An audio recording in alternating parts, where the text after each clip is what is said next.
Okay, so I've come down to the old launch site, and I'm gonna just take a stroll down to the end of the jetty there and use my gimbal, try and get above those reeds and see what it looks like on the other side there.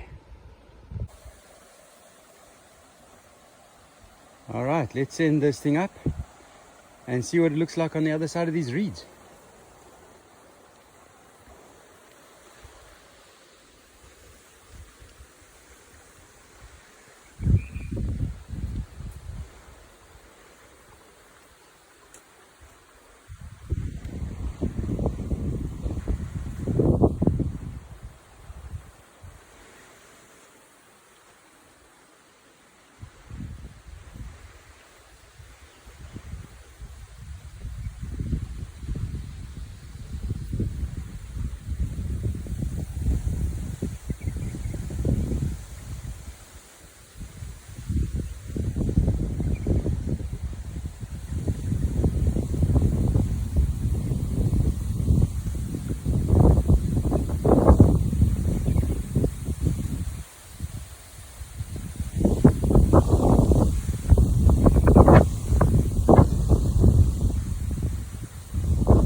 Come down on the low this morning.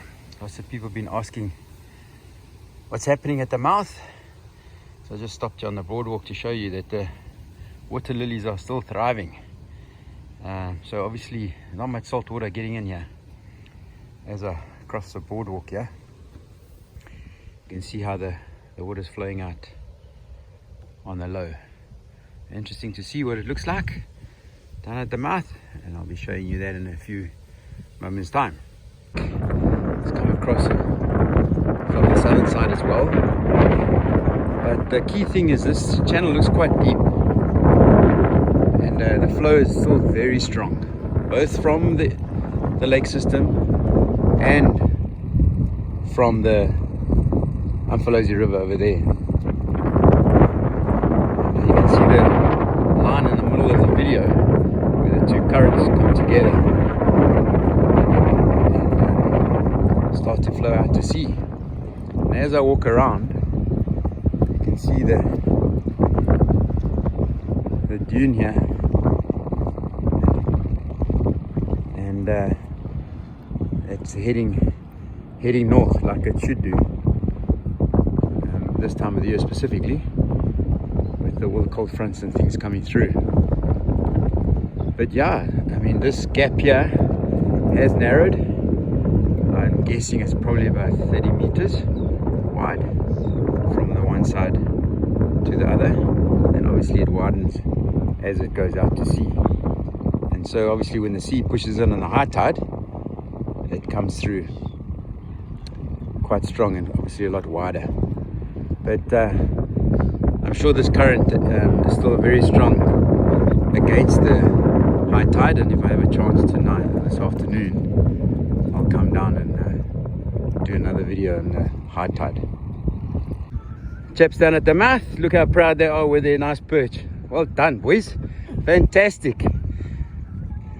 Thanks, guys. You can see there in the distance the two, maybe 3 or 4 hippos lying there in the clay.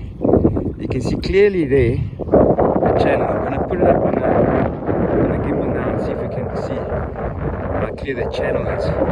We were chatting about the clay in one of the other videos, creating this channel and just keeping it open.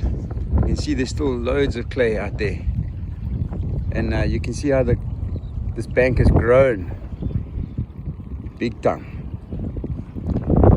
You can see it's quite high.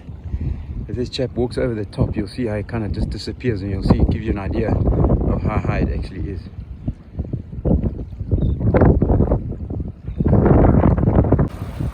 some more footage as I ride around the bank here. You can see how nice and tall it is, but it's all this sand that has been pushed into the estuary at the moment. And you can see how the birds are feeding here.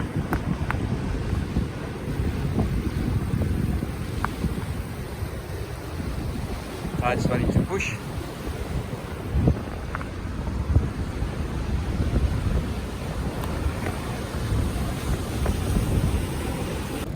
Just riding home, and you see the massive swells. Let's hope those things come through on the high tide this afternoon.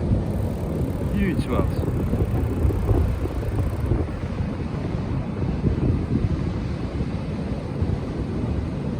Look at that.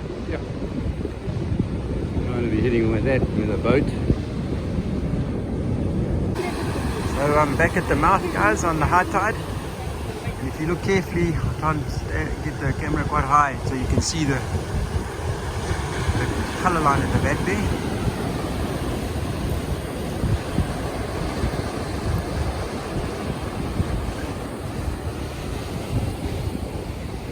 It cuts across to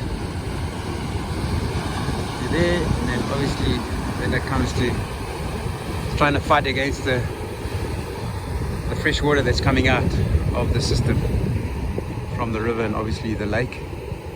And I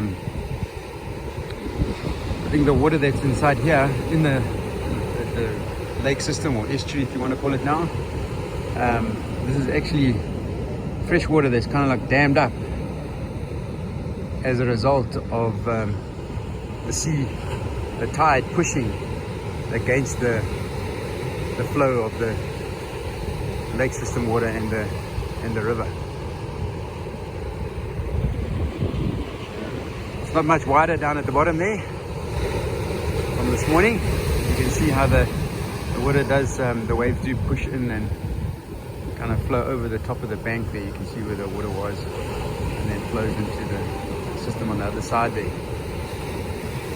But yeah, folks, the system's going to have to fight hard to stay open, let me tell you. Let's see how long it takes. Let's hopefully it gets through to the next rainy season, then hopefully it'll stay open. But until the next video, folks, be safe everybody.